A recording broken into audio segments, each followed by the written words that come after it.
Hey everyone, welcome back to the Christmas Carol Countdown, and maybe to the iHeart podcast as well. I haven't decided where all I'm going to put this episode, but this is going to be a shorter one today. I just wanted to kind of follow up my interview with Sean Chandler. We talked about the movie Elf, and I discovered there was a sequel called Elf Buddy's Musical Christmas. And actually, it turns out it wasn't even a sequel. I guess I just kind of assumed it was a sequel.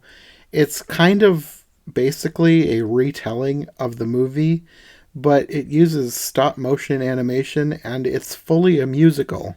It really was not what I expected, and to be honest, I wasn't expecting much, but like what happened when I watched Elf before for the other episode, I left this one pleasantly surprised.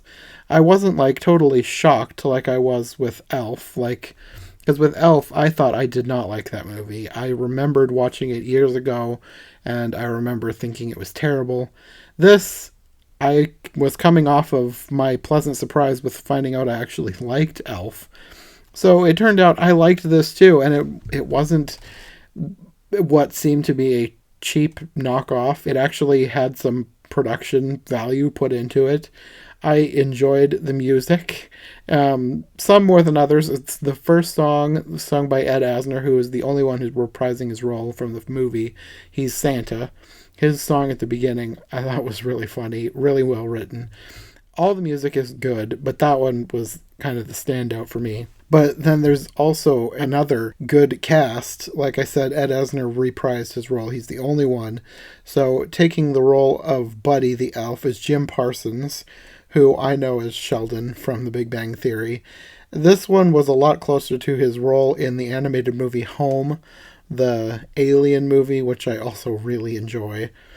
So it was fun seeing him be, or hearing him be, ridiculous again. But then taking the role of his dad was Mark Hamill, and Kate Micucci is here as Jovi. I didn't really recognize the other members of his family or any of the other main characters until we got to the boss of the place where his dad worked, Greenway Publishing, the Mr. Greenway. Gilbert Gottfried played the boss. His role kind of took over some of the characteristics from the Peter Dinklage role in the film. Basically just Buddy coming in and assuming that he's an elf because he's really short. It's always funny to hear Gilbert Gottfried be Gilbert Gottfried. So I enjoyed hearing him again. I haven't seen him in much recently. I know for some people he's an acquired taste, but I've always liked his voice, as grating as it is, ever since Aladdin when I was a kid. Anyway, I'm not doing like a full-on total breakdown review of this movie. It's one of those things where it's cute. It's basically the same story as Elf, just told in a completely different way. I enjoyed the animation, I enjoyed the music, I enjoyed the voices. The writing was decent. It probably went a little too fast. I would have liked it to have been stretched out maybe to a feature-length film. But for a Christmas special, it's fine. It's kind of what you expect. Christmas specials are not known for their length anyway, but either way, I thought it was fun. And if you enjoyed Elf, if you enjoy the old, I guess Rankin Bass is probably the production company that did like Rudolph and Frosty and stuff like that. This is kind of in that vein, that similar type of animation. So if you're one of those people who are surprised to find out this exists, then check it out. Find a copy and watch it this Christmas, or for Christmas in July, or whenever. It's just a fun cartoon, and if you like the original, I think you'll like this.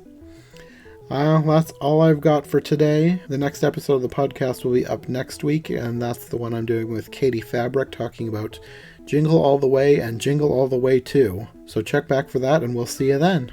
Bye.